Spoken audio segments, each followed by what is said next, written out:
Pronto, eu tô aqui só com esse sistema em paralelo, ó. Tá bom, Júlia? Vou até esticar esse sistema aqui. O que acontece com esse sistema? Se eu somo essas linhas, eu estou dizendo que essa linha total que eu estou trabalhando no sistema único, de uma linha única, eu vou ter praticamente essa distância aqui, o triplo, porque eu tenho aqui mais de 200, né? A linha 1, ó, por exemplo, se a linha 1 é uma seção reta entre A e B, tem 200 metros. A linha 2 precisou fazer aqui um desvio em algum obstáculo, tem 150 metros. Se eu somar essa linha 2 com a linha 1 em um sistema único, eu vou estar acrescentando aqui, ó.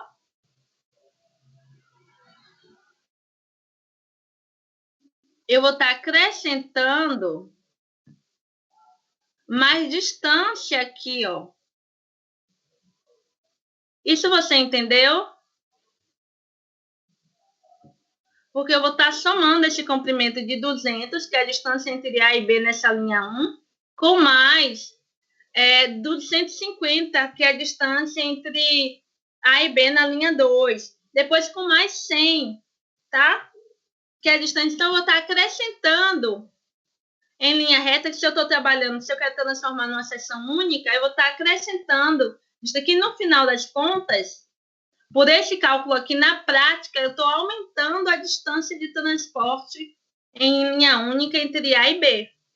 Só que quando eu tenho um projeto prático, por exemplo, um reservatório em uma casa, né? Tirando água do reservatório, levando para casa, tirando do reservatório lá do rio e levando para o tanque de piscicultura lá na fazenda, certo? Vamos pegar numa casa, porque a casa está mais aqui na ambientação de vocês, enquanto engenheiro civil.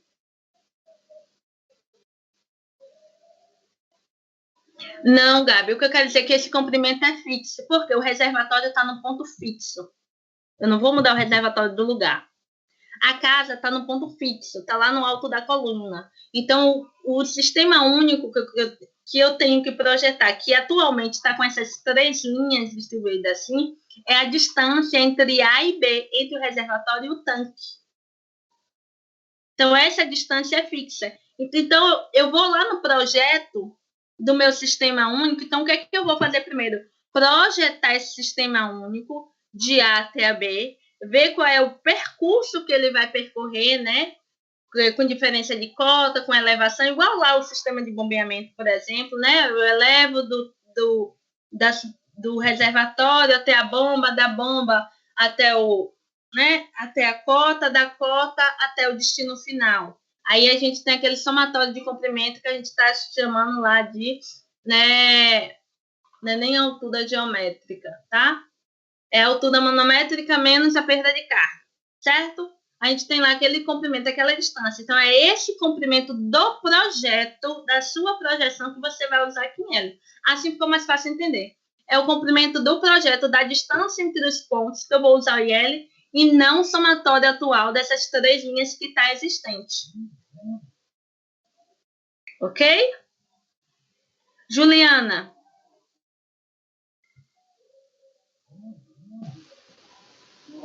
Pronto. Gabriela.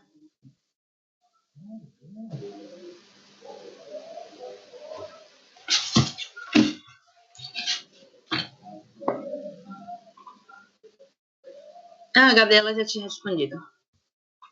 Gente, então, as meninas foram as únicas que apontaram dúvida. A gente finaliza essa questão com essa parte de sistemas em série, equivalência e paralelo com esse exercício. Lembrem dessa questão, né? Que essa distância, ela depende do projeto para resolver os exercícios que eu vou passar, e vocês podem resolver, a gente tira dúvida na próxima aula, se vocês adiantarem a resolução, ok? E aí a gente vai passar agora para o próximo ponto que a gente vai trabalhar. O ponto que a gente vai trabalhar agora, tá? A gente ainda tem 1 hora de aula, vamos trabalhar então o quê? Vamos trabalhar, deixa eu pegar aqui, abrir a aula antes de... Então, eu preciso fazer uns esclarecimentos antes desse próximo assunto. Primeiro que o título dele é Introdução a Canais, tá? Introdução vai representar o seguinte, a gente vai ver a ponta do iceberg. Ok? Entenderam o que eu quis dizer com isso? O assunto é muito mais abrangente, a gente tem diversas considerações, a gente tem diversas fórmulas, é um assunto complexo de dimensionar. O que a gente vai ver aqui na introdução a canal é a ponta do iceberg desse tema. Ok?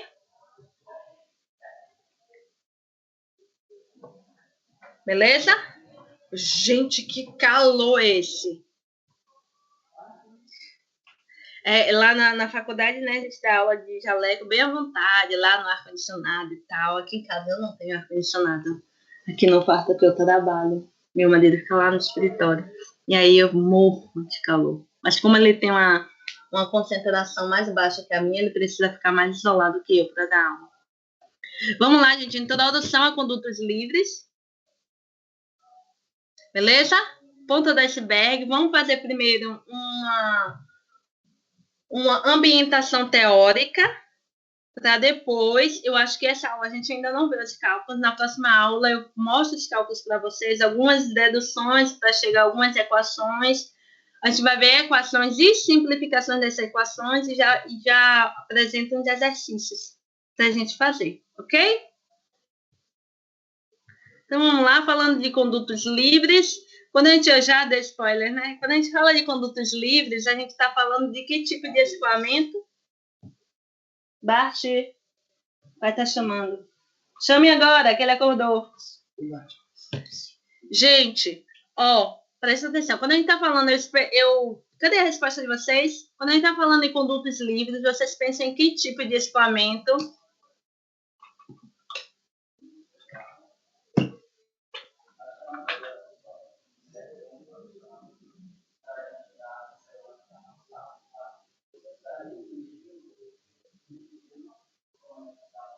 Laminar. Nem sempre, Gabi, laminar. Que mais característica a gente vê? Então, a gente vai ter... Gabi, então vou pegar a sua resposta para falar o seguinte. Nesse escoamento, a gente vai calcular o regime também. A gente pode calcular o regime segundo o número de Reynolds, certo? Só que a fórmula de Reynolds tem uma pequena modificação, porque o diâmetro, neste caso... o diâmetro é igual ao raio hidráulico dividido a quarta. Então, o raio hidráulico vai ser 4 vezes o diâmetro. Uma questão eu não lembro de qual. E aí, vai ter essa correção no diâmetro quando a gente calcula o número de Reynolds. Mas eu vou mostrar para vocês adiante. Não preciso também decorar isso não, que são muitas fórmulas, tá bom? Quem mais, gente? Vocês pensam em quê? Em que tipo de escoamento quando a gente fala de condutos livres? Cadê vocês? Cadê a Anailton? Ficou caladinho. Cadê Kelvin? Amadeu. Anailton tá aqui, Pro. E aí, Anailton, escoamento livre, você pensa em quê? Essa é a liberdade que esse escoamento tem. É escoamento sem resistência. Aí teria que ser um escoamento onde o fluido passaria por um condutor sem resistência nenhuma.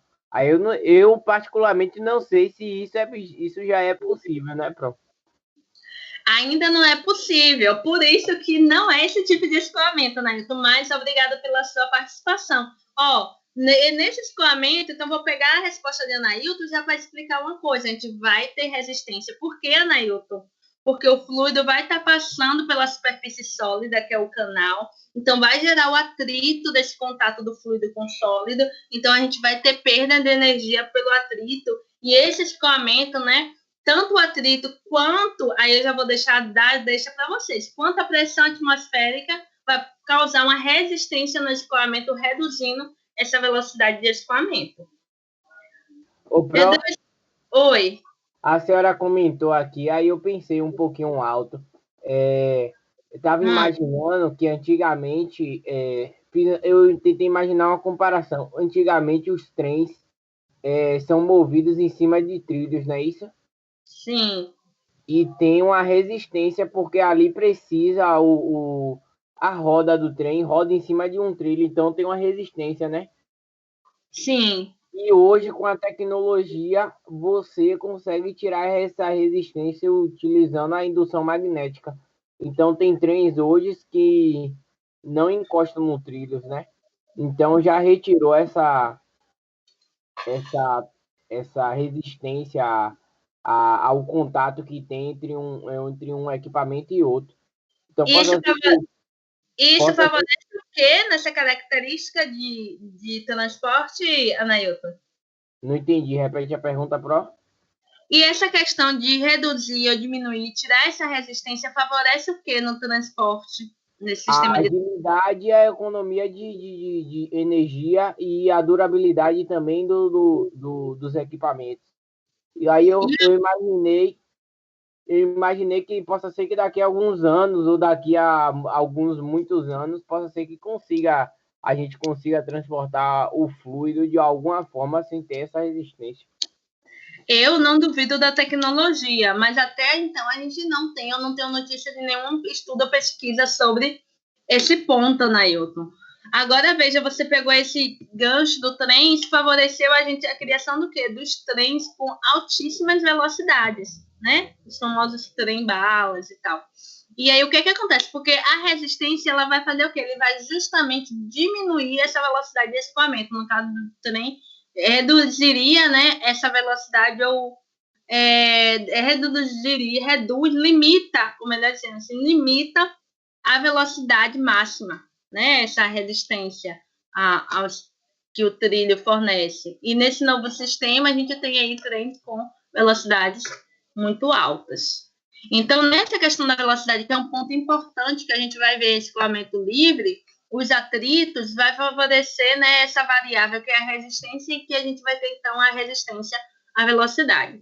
Então, observe que eu trouxe para vocês 3 imagens de escoamentos livres, e são imagens que a gente conhece, mesmo que não esteja no nosso cotidiano, muita gente já viu, ou já estudou, ou já viu, ou conhece, enfim, né? Principalmente a primeira, calhas, né? Calhas de casa, certo?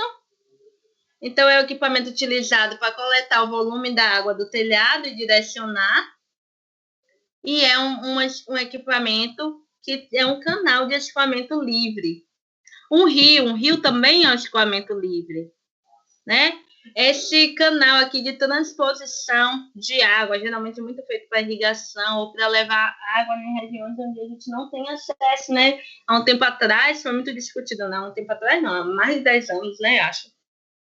A transposição do Rio São Francisco. Aí foi no Nordeste diversos canais como esse foram construídos. Veja bem, o que esses canais têm em comum, diferente do escoamento forçado?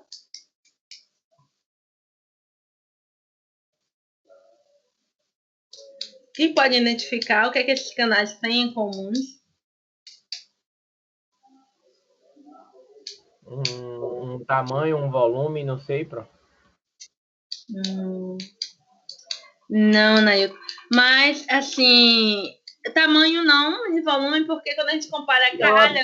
A pergunta tá... Eu achei, Pro, de verdade, a pergunta um pouco muito aberta aí, entendeu? Mas, eu entendi, mas essa ideia, fazer vocês, né, pensarem e tentar, né, imaginar e lembrar de características que sejam comuns. Observe, é muito aberta, mas eu estou trazendo também situações aqui bem diferentes. Corre um percurso, né? Ele escoa, tá? Mas a questão, gente, é que diferente dos condutos forçados, a gente tem, ó, pressão atmosférica atuando diretamente em todos esses escoamentos. Certo? Então, o que a gente pode observar, né, quando a gente compara com, talvez faltou isso, né, ser enfática em perguntar, comparando com o conduto forçado, o que vocês observam nesse escoamento?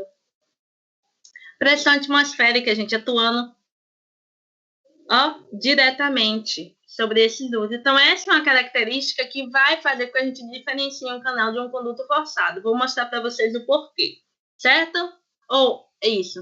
Os condutos livres estão sujeitos à pressão atmosférica, pelo menos em um ponto da sua seção de escoamento. Por exemplo, né? Esgoto. A gente tem um ponto de entrada de esgoto, onde a gente tem ali a pressão atmosférica atuando, e a partir dali essa pressão ela permeia por todo o sistema. certo? Eles também são denominados canais, normalmente apresentam superfície livre de água em contato com a atmosfera. Isso é importantíssimo quando a gente for tratar lá de linhas de energia em canais. São condutos livres, todos os condutos que conduzem água com a superfície livre para a seção aberta ou fechada. Observe essa imagem. A imagem D é um conduto forçado, certo? Onde é aqueles sistemas de tubulação de escoamento de água, que eu já falei para vocês, condutos forçados, né? Toda a área da seção é completamente preenchida pelo volume de água e a pressão ela é maior que a pressão atmosférica, certo? Mas o A, o B e o C são condutos livres. Então, vamos ver essa diferença? No A, eu tenho uma seção completamente aberta, como este canal aqui, ó, da direita, ok? E a pressão atmosférica atuando. No B, apesar da seção ser circular, ó, o fluido não preenche todo o duto. Ele não preenche, então eu tenho pressão atmosférica atuando, conduto livre. No C, ó, Pro, esse C não é forçado? Não, ele está no limite de conduto livre. Porque, ó, nesse pontinho preto aqui, observe onde está passando o meu mouse, eu tenho ali um limite, um fiozinho de pressão atmosférica, conduto livre. Então, o que essa figura traz para a gente? Tem pressão atmosférica atuando no escoamento, conduto livre. Não importa a forma da seção. Ok? Ou melhor, não vou dizer nem que tem pressão atmosférica atuando, né? Pressão é igual à pressão atmosférica, a pressão sobre fluido é igual à pressão atmosférica, conduto livre. Ok? Por quê? Porque o conduto forçado, a gente vai ter aí a pressão maior que a pressão atmosférica. Beleza? Mas aí, se a gente considerar uma pressão absoluta, você vai somar a pressão atmosférica com a manômetro. Beleza? Observações sobre esses condutos. Vamos começar com nossas observações. Uma primeira questão que a gente pode observar é que o nível de água nessa seção transversal, então, ó, vamos lá, aqui. O corte de uma seção transversal circular e trapezoidal, ok? Então, nós podemos dizer que uma seção, que o nível de água, certo? Ela vai variar. Observe, por exemplo, é fácil a gente entender isso de uma maneira simples quando a gente pensa nesse tipo de escoamento aqui, ó. Choveu, variou esse nível de água. Simples assim. Ok? Então, o nível de água ela pode variar diferente do conduto forçado, ó. No conduto forçado, eu tenho uma seção que limita esse escoamento, né? Por exemplo, um duto de 32, um duto de 25, um duto de 17 milímetros. Ok? Beleza? Se o escoamento é completamente, para ele ser forçado, essa área da seção ela tem que ser completamente preenchida por fluido, então esse volume não vai variar. Por exemplo, uma seção de esgoto, aqui B, se isso aqui for uma seção de esgoto, esse volume vai variar constantemente de acordo com o fluxo de esgoto daquela região, né? Talvez seja uma região de casos onde no período de férias, né, o pessoal viaja para a praia, vai tudo para Cabo Sul, diminui esse fluxo de esgoto aqui desse bairro. Ok? Então, ele vai variar. Ele tem essa margem para aumentar ou subir dependendo da demanda que chega nesse canal. Uma seção, um escoamento forçado, não. O duto ele vai estar sempre completamente preenchido, então essa seção, né, a área da seção transversal, ele não vai variar. Ok? E essa área da seção molhada, né? Mais tarde a gente vai ver o que é essa área da seção molhada daqui a pouco. Então, esse nível de água no canal, ele pode variar sem necessariamente variar a velocidade. Isso aí a gente vai ver os dimensionamentos. Como esses canais, eles têm muito mais, né, complexidade, porque as variáveis não são fixas. Por exemplo, a área da seção é variante, a velocidade, ele pode ou não variar, variando a vazão desses canais. Então, a dinâmica dele, o conceito dele é muito mais complexo que escoamentos forçados, Se vocês acharem perda de carga, Bernoulli, energia, nossa, por aí difícil, é complexo, aqui é muito pior, tá? É mais complexo. Mas, aí vem o nosso mais, ó, se liga aí. Na hidráulica, em termos práticos, a gente tem diversas simplificações que podem favorecer os cálculos, favorecer esses parâmetros, diminuir essa complexidade. Nos fornecemos dados, né, que sejam similares ou que sejam aproximações boas de valores reais para o nosso dimensionamento. Tá bom? Então, apesar de toda essa complexidade, a gente tem, sim, simplificações das variáveis de parâmetros e equações que nos favorecem fazer o cálculo com boas aproximações. Isso ficou claro?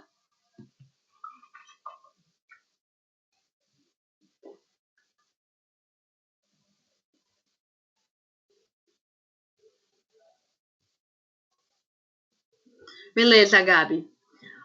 Uma condição que talvez seja difícil de entender, mas é uma condição que realmente ela existe e ela é um conceito verdadeiro, gente, é que o escoamento nessas seções, ela se dá pela inclinação do gradiente da superfície livre e não pela inclinação do fundo do canal. Difícil isso? Confuso?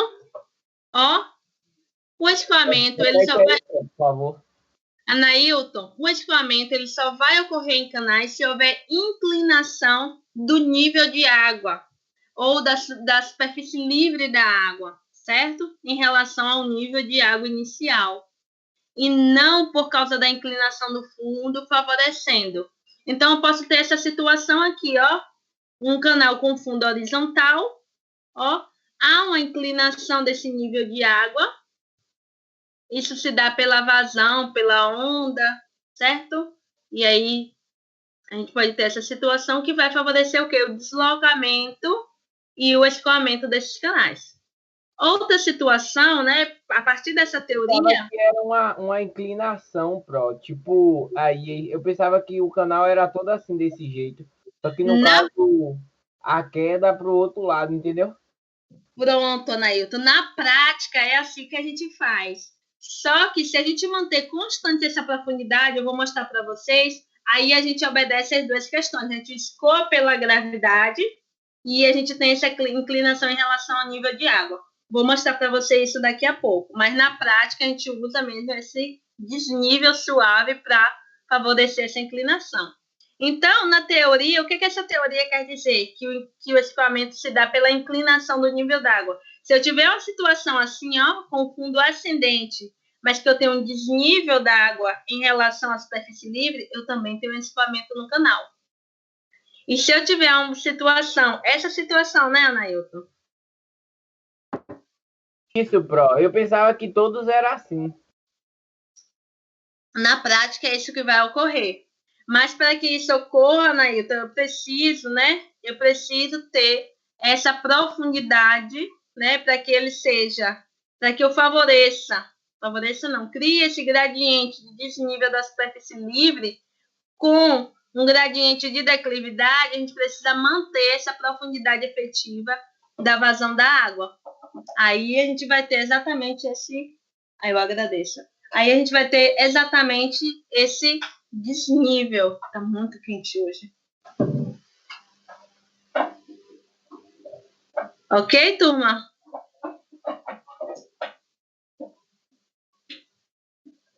Então, vou mostrar para vocês mais adiante essa questão da profundidade, da vazão e desse escoamento. Ok? É tanto, Anailton, tanto é verdade que a gente precisa desse desnível, né, para praticar esses escoamentos, que a equação, mais para frente a gente vai ver que a equação de vazão ou de velocidade, ele vai ter sim a variável declividade, certo? A equação de vazão ou de velocidade, a gente tem essa variável declividade do canal, ok? Mas o que isso quer dizer é o quê? Que na teoria, se tiver esse desnível, se a gente conseguir manter essa situação, ou até mesmo essa, a gente já tem escoamento.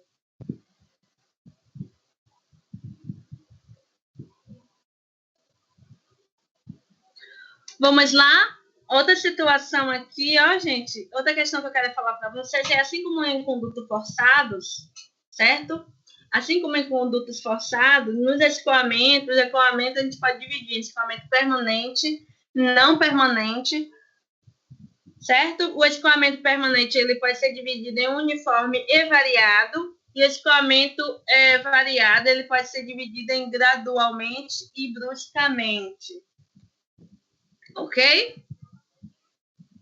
Vai acabar com minha garganta isso, eu não ligo o ventilador por causa disso. Apesar de estar quente, daqui a pouco eu termino a aula. O ventilador vem todo para mim. Meu esposo liga o ventilador para me favorecer, mas não consigo não.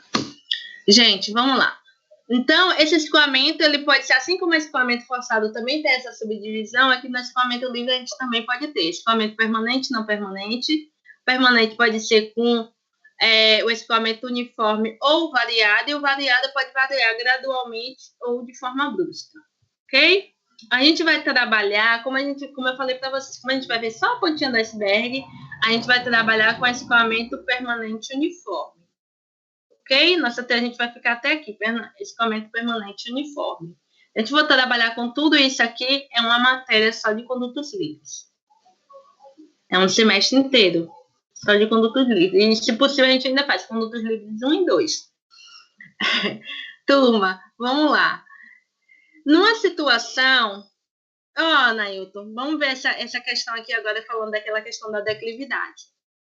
Numa situação em que um trecho do canal, né, para escoamento, ele seja tal que a vazão de entrada ele deva ser igual a vazão de saída. Então, nesse escoamento desse canal, né, eu vou ter o volume de água entrando nesse canal, né, gerando uma vazão, deve ser igual ao volume que sai desse canal, gerando uma vazão também de saída. Vamos considerar, então, né, a consideração que a gente faz é que esse canal ele seja um canal longo, com a forma geométrica única. A gente pode ter canais, né, com diferentes seções geométricas, diferentes trechos.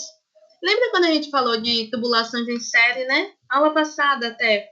E a gente falou que em série, cada trecho tem um diâmetro diferente.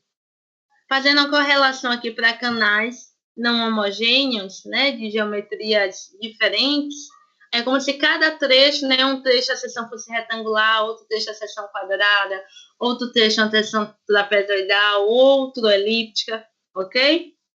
Mas nesse caso a gente está considerando, né, a geometria única de início ao fim. É mais prático, é mais... Enfim, vamos lá. A rugosidade é homogênea, né? Esse canal foi construído todo com o mesmo material, então tem uma rugosidade homogênea. Eu, né, coloquei aqui, esqueci de substituir. A declividade também, ela vem a ser, certo? A declividade, ela vai a ser pequena, ok? E a velocidade, a vazão, ela vai ser em função da velocidade e da profundidade desse canal, certo? Então, a velocidade vai ser balanceada para que ela seja uniforme em todas essas características, seja uniforme em todo o canal, né? Vai ser em função da profundidade que vai gerar uma vazão. E para que essa vazão seja uniforme, a profundidade ela deve ser a profundidade do fluido, o nível... O que eu estou falando aqui? Profundidade é essa, o nível da água, a diferença de cota entre o fundo do canal e a superfície livre, ela deve ser igual em todo o canal. Então, estão fazendo outra consideração aqui, supondo que a mesma vazão, né, que seja uma vazão constante, a gente pode ter outra situação, que a vazão seja constante, só que a declividade, ela vai aumentando, né? Do início ao fim. Se a declividade aumenta, ok? Se a declividade aumenta nesse canal, aumenta de forma significativa, a velocidade também vai aumentar na mesma proporção. Se a declividade aumenta, a velocidade aumenta, se há essa alteração, a profundidade, certo? Vai reduzir. E aí, com o aumento da velocidade, a gente vai ter um aumento de atrito nesse escoamento. Então, a gente vai aumentar a perda de carga, certo? Mas, mesmo que essa situação ocorra, isso deve ser feito de forma que mantenha o balanceamento do canal para que a vazão ela seja constante. Ok? Por isso, deixa eu ver se já é aqui. Por isso que a gente vai trabalhar situações de uniformidade nesses canais. É lá adiante um pouquinho a questão da segunda observação que eu vou fazer. Então, quando a gente está estudando canais livres, o que é que a gente precisa ter? Né? Para escoamentos uniformes e invariados. Tá? É que esses canais eles precisam ter uma vazão constante, tá? Nesse tipo de canal, para que as suas condições sejam homogêneas, a vazão estabelecida é uma vazão constante. Então, nesse canal não pode haver nem entradas nem saídas de água durante o seu escoamento, para que a vazão se mantenha. A profundidade, a rugosidade e a velocidade também precisam ser constantes nesse escoamento, para que eu tenha características uniformes durante todo o escoamento. A mesma profundidade, né, o nível da água em relação ao fundo, a mesma rugosidade, então o material com que é feito todo o canal de escoamento livre, né, o conduto livre, ele deve ser uniforme, igual.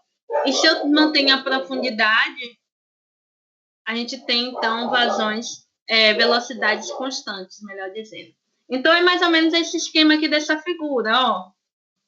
E a gente vai aproveitar essa figura também para estudar já a perda de carga pela equação de energia nesse canal livre. Observe que eu tenho aqui o fundo do canal, eu tenho um plano de referência, vamos analisar essa figura de baixo para cima primeiro, tá bom? Um plano de referência na base, eu tenho o fundo do canal, ó, Neilton, declividade, tá? Para gerar esse escoamento. Mas, em relação ao nível da água, ó, aquele nível inicial, em relação ao nível inicial, Anailton, aquela condição de declive do nível da água para que haja escoamento, é isso aqui, ó. Por isso que eu falei que a gente trabalha mantendo a profundidade. Quando a gente tem declive no canal, para que obedeça aquela condição, a gente mantém a declividade. Ó, no início da água, no início do canal, né? Eu tenho aqui o nível da... Eu vou fazer esse nível de água... Ou melhor, deixa eu me atrapalhar aqui. Vou beber um pouquinho de água e volto para explicar. Certo. Nesse caso, o fundo, de qualquer jeito, o fundo vai ficar inclinado em relação ao plano de referência, não é isso? Isso. Nesse caso, isso. Pronto. O fundo está inclinado em relação ao plano de referência aqui abaixo. E quando a gente fala que para que haja escoamento, aquela condição que eu falei inicialmente, que o nível da água ele deve ser... cadê? Eu vou mostrar aqui para vocês, tá? Opa. Não, aqui não. Pronto. A gente tem que ter uma situação de declive em relação ao nível da água do início do escoamento, ó. O nível da água, ok? Plano de carga efetivo seria esse nível da água aqui. Em relação ao escoamento, precisa ter esse declive para que haja efetivamente escoamento. Então, é isso que eu trago aqui para vocês, ó, nessa figura.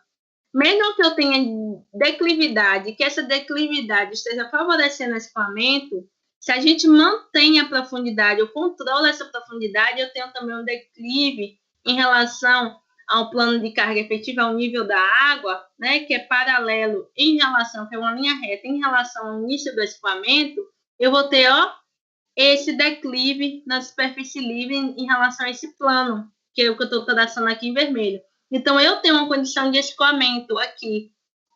Então, na teoria, esse escoamento é em função desse declive, não desse desnível. Na prática, né, esse desnível favorece o escoamento. Eu mantenho essa condição. Oi. A linha de carga significa o quê? Que eu não entendi. A linha de carga é lá de McFlu, tá?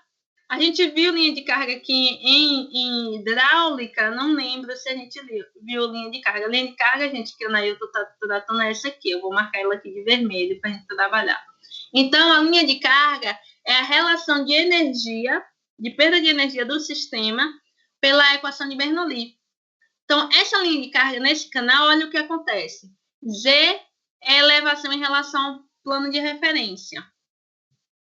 Vou mostrar aqui para vocês o que acontece com Z.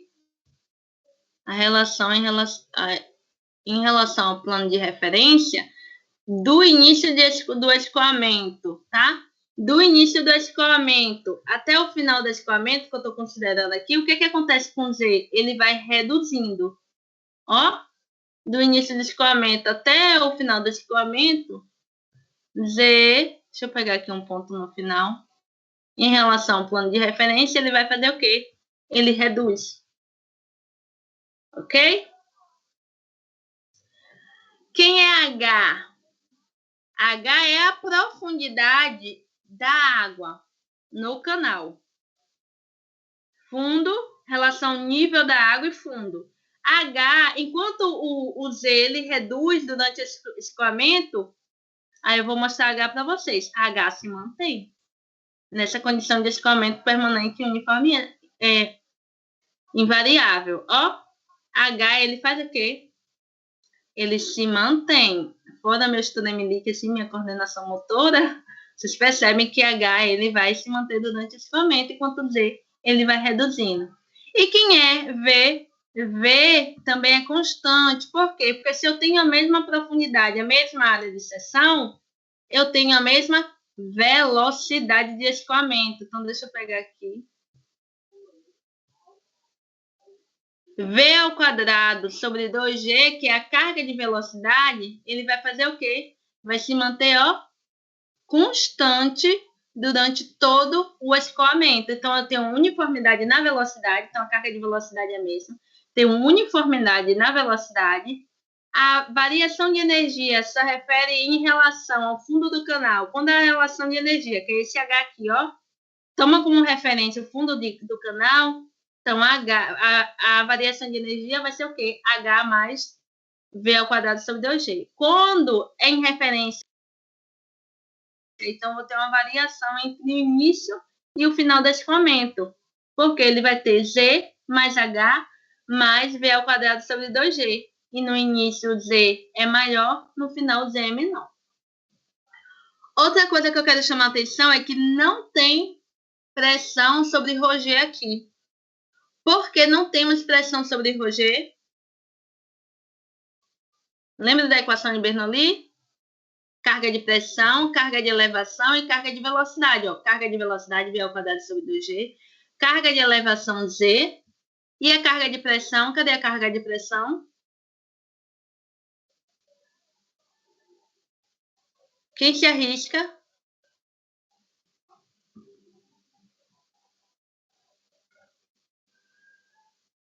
Gente, a pressão, escoamento livre. Gabi, escoamento livre. Pressão atuante é a pressão atmosférica em qualquer ponto do escoamento. Se a gente considerar uma pressão manométrica, a gente vai dizer que essa pressão atmosférica é igual a zero. Se a gente... Vou repetir. Se a gente considerar a pressão manométrica, a gente vai considerar essa pressão atmosférica igual a zero. Mas, como é a pressão atmosférica em qualquer ponto, a variação de energia nesses pontos, ela vai ser o quê? Em relação à pressão atmosférica, vai ser igual. Por quê? Lembra que a carga de pressão é pressão sobre peso específico ou pressão sobre ρg?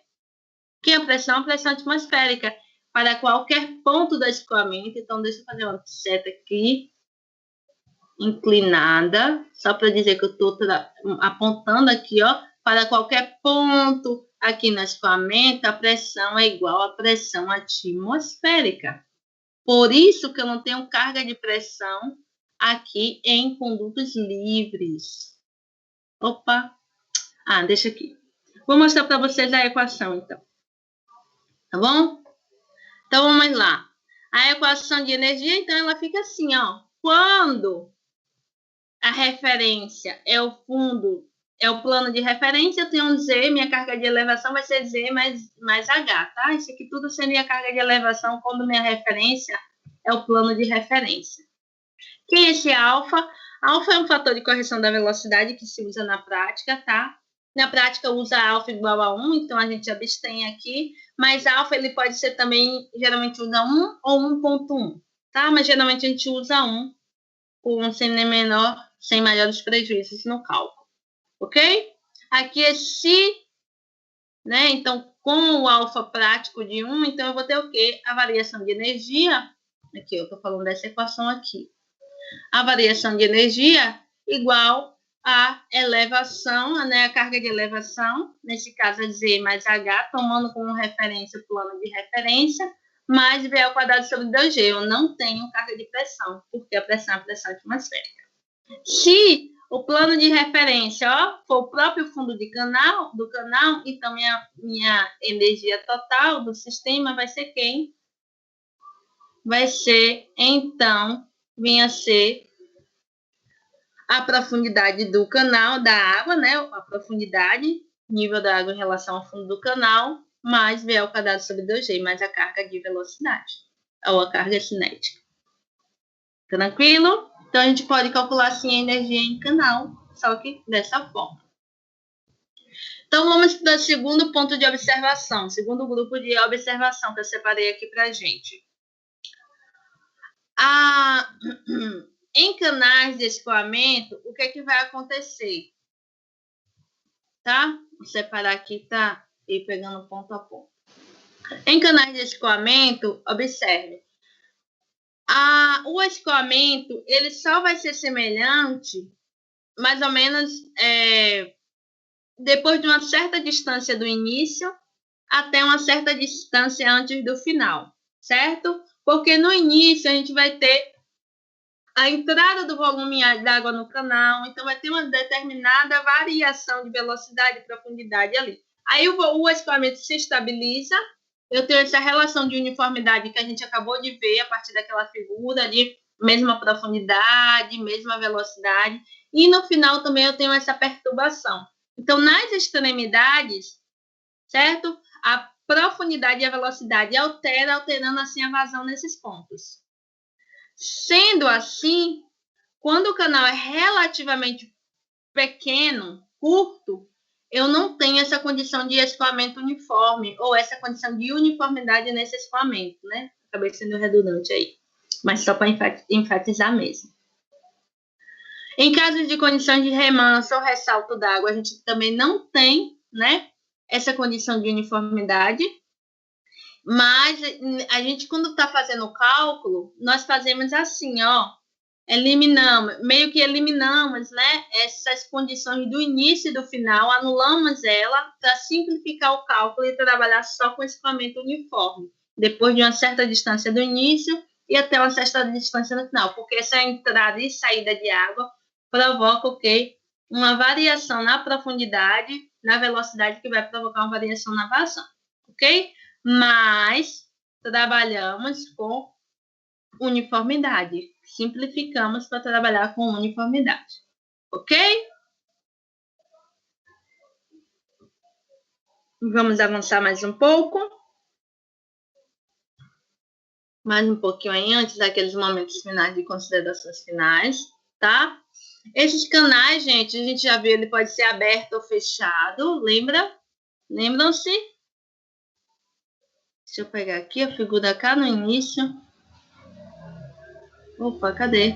Ó, canais abertos, figura A, canais fechados, figura B. Desde que tenha a pressão atmosférica atuando, né? C também é fechado.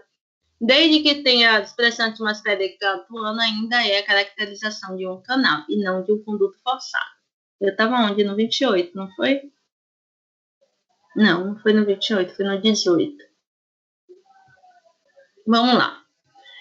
A gente vai ter grande variedade de forma de seção, circular, retangular, quadrado, trapézio, diversas formas, depende muito do método de construção. Eu fiz algumas considerações aqui sobre algumas seções, tá? A circular, geralmente ela está em condutos de pequenas proporções, enquanto as elípticas, semielípticas ou parabólicas, grandes canais fechados, ok?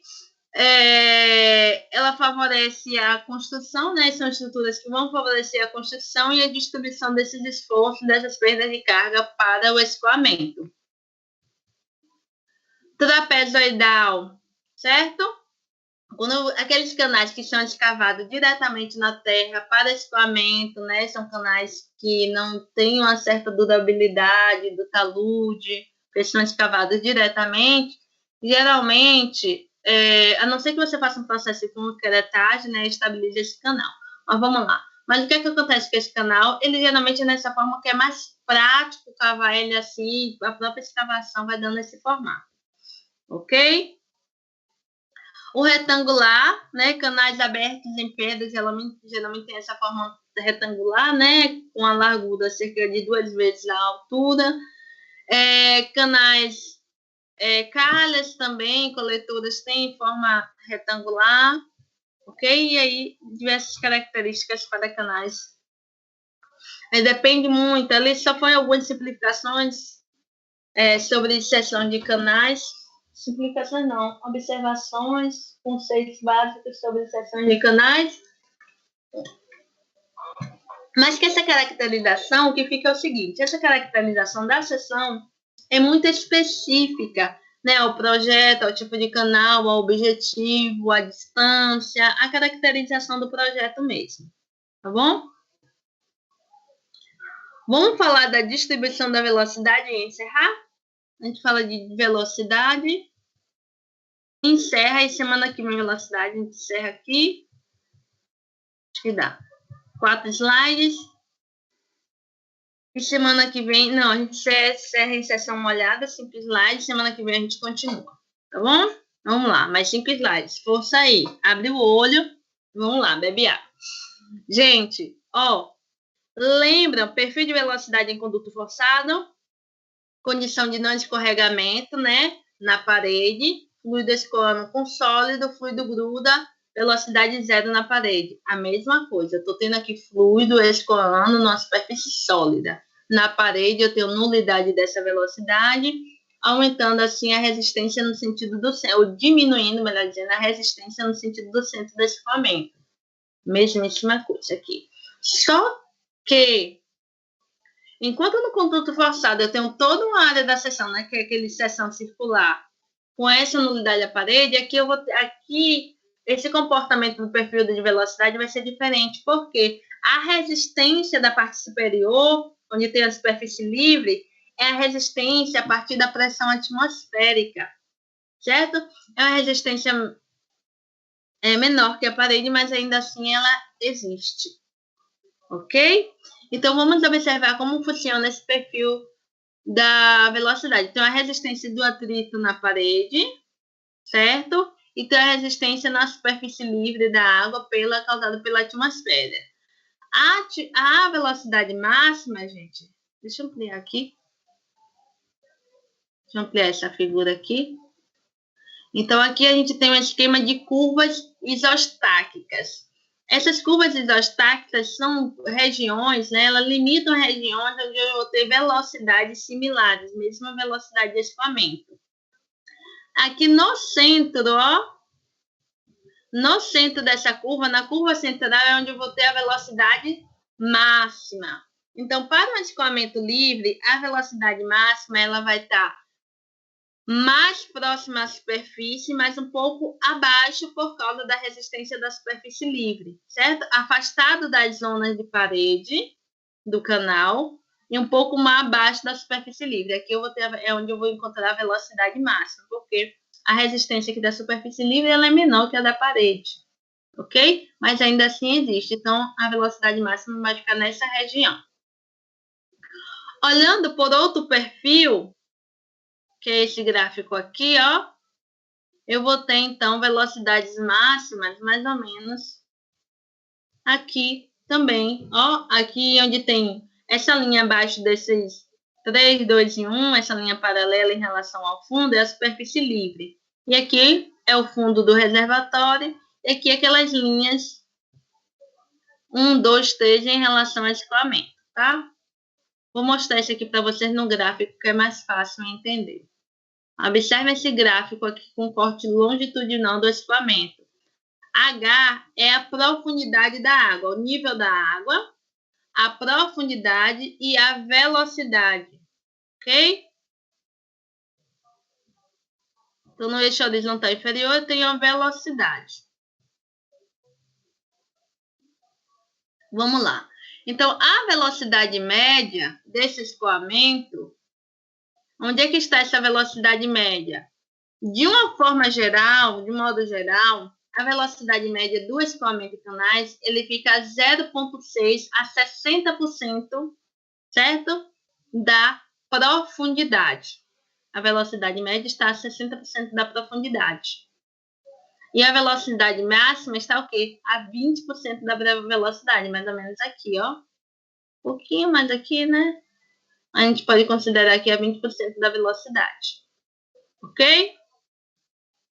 Por que essa consideração, esse estudo de perfil de velocidade no canal é importante? Porque a partir dela a gente pode desenvolver a equação para determinar a velocidade.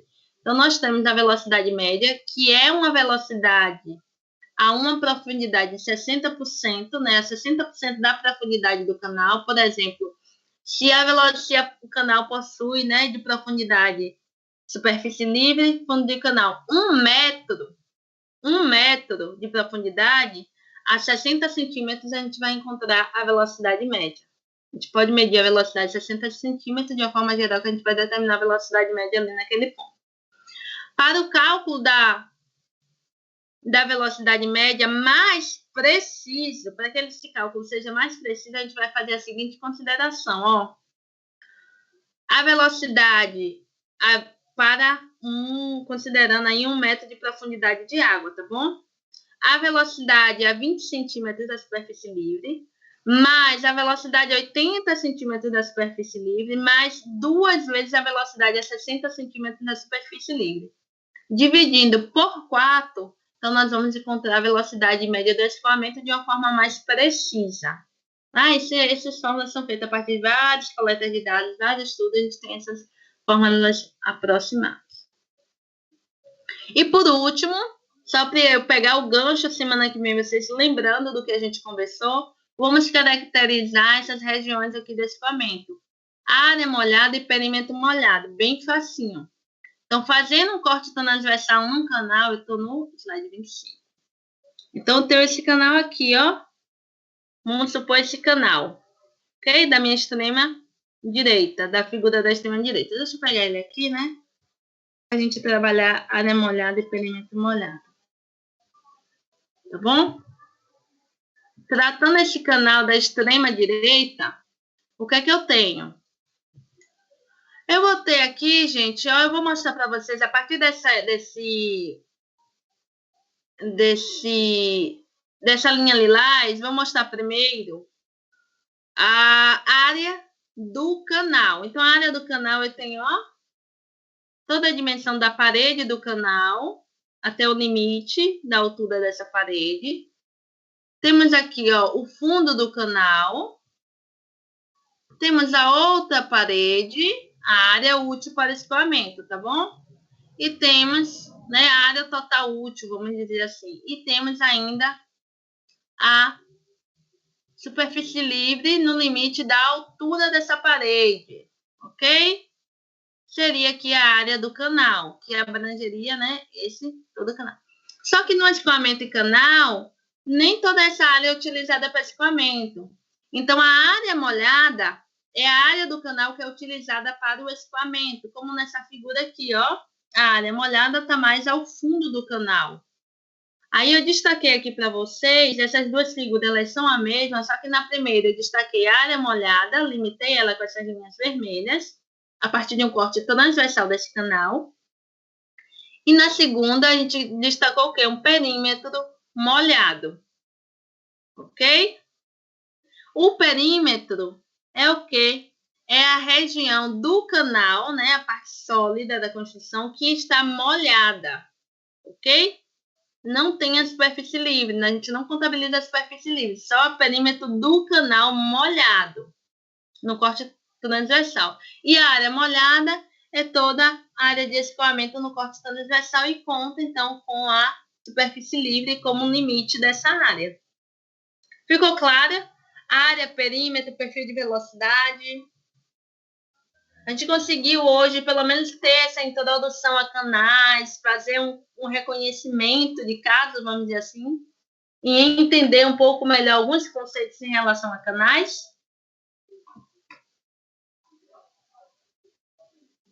Vamos fazer uma pergunta de cada vez. Área e perímetro, tudo ok? Opa, Gabi. Ok, beleza. Perfil de velocidade, ok, mais ou menos. Ok? Deu para entender perfil de velocidade, né? Não é tão complicado assim. Introdução geral a canais. Mais ou menos, Gabi. Tudo bem, Gabi. Tudo bem, tá tudo certo. Introdução a canais, reconhecimento, né? A superfície livre atuando, escoamento, pode ser fechado, pode ser aberto. Eu tenho um perfil de velocidade, eu tenho que manter uma profundidade para que mantenha a vazão, certo? Eu preciso do declive para que haja escoamento, mas a condição é em relação à superfície livre. Então, para que eu mantenha aquela condição, a profundidade é constante. Então, a gente tem esse entendimento geral, ok? Semana que vem, gente, eu vou mostrar para vocês. Deixa eu mostrar aqui para vocês, rapidamente. Semana que vem a gente vai começar com os cálculos, vou mostrar simplificações, tabelas, mostrar as variações do cálculo, ó, os cálculos para canais. Quem vai você não ficar com saudade de Hazen Williams, de quem mais? De Darcy, certo? Brincadeira, gente. A gente vai ver essas simplificações, né, essas contas, por que é, né? Na verdade, esse cálculo ele foi feito por um brasileiro, é um cálculo bastante utilizado, bem prático, e tem uma simplificação bem boa. Esse valor todo aqui desse quadrado vermelho é tabelado. É tabelado, e a gente só precisa de dimensões do canal para encontrar esse valor aqui. Essas simplificações foram utilizadas para que a gente tenha um número dimensional para o cálculo. Então, Valneide.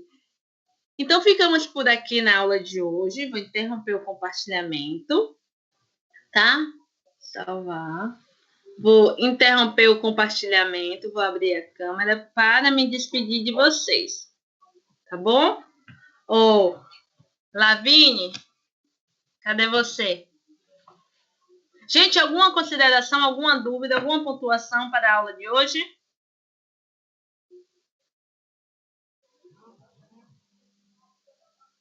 Nem alguma consideração, dúvida? Alguém queira falar comigo aqui no início?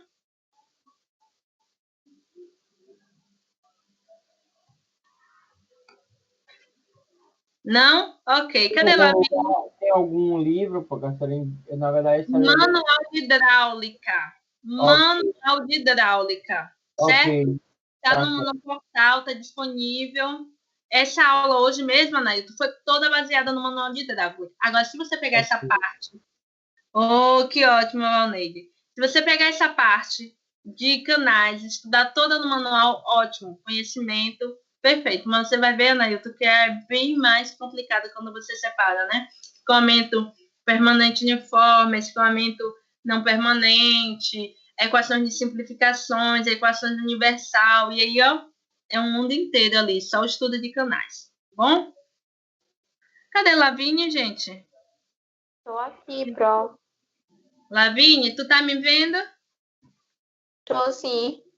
Gente, é o seguinte, eu vou começar a me despedir de vocês, vou puxar a tomada do computador e vocês vão ver o que é que meu cachorro faz, tá bom? Gente, boa noite para vocês, até amanhã, tá? Boa noite para vocês.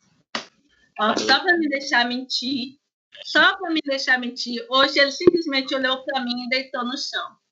Quando eu faço isso, geralmente ele vem, pula aqui na cama, pula em cima de mim e fica batendo nas minhas costas. Só que hoje ele me fez aí ele pula na cama e fica batendo em mim. Quando eu dou boa noite para vocês. Gente, obrigada. Boa noite. Obrigado, um dia deixa eu mostrar para vocês. Aí quando ele tá lá na sala, ele vem correndo, dá um pulo na cama e começa a bater nas minhas costas. Mas ele tava dormindo aqui no canto, só tá, ó. Ai, cadê? Olhando pra mim, balançando o rabo. Ele tá querendo atenção, Pro. Vai dar atenção pra ele agora. Gente, obrigada. Obrigada, tá? Ó, pega o manual de Tchau. hidráulica, dá aquela revisão. Ó, Cira. Dá aquela revisão nessa parte, mas não fiquem assustados. Aqui o nosso tópico é introdução, tá? Introdução a canais. A gente vai ver, como eu falei para vocês, só a pontinha. Beijos e queijos. Essa semana eu coloco atividade. Semana que vem eu espero que vocês já peguem, estudem um pouquinho para que venham tirar dúvida na próxima aula, tá bom? Tchau, tchau, tchau. Vou fechar o áudio e a câmera agora. Oi, Kelvin. Tchau, Pro. Tchau, Kelvin. Boa noite. Boa. Boa noite. Tchau.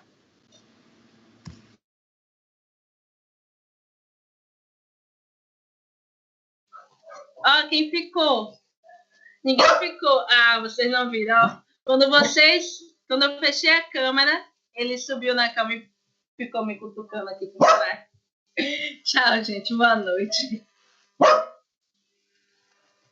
Ó, mais baixo.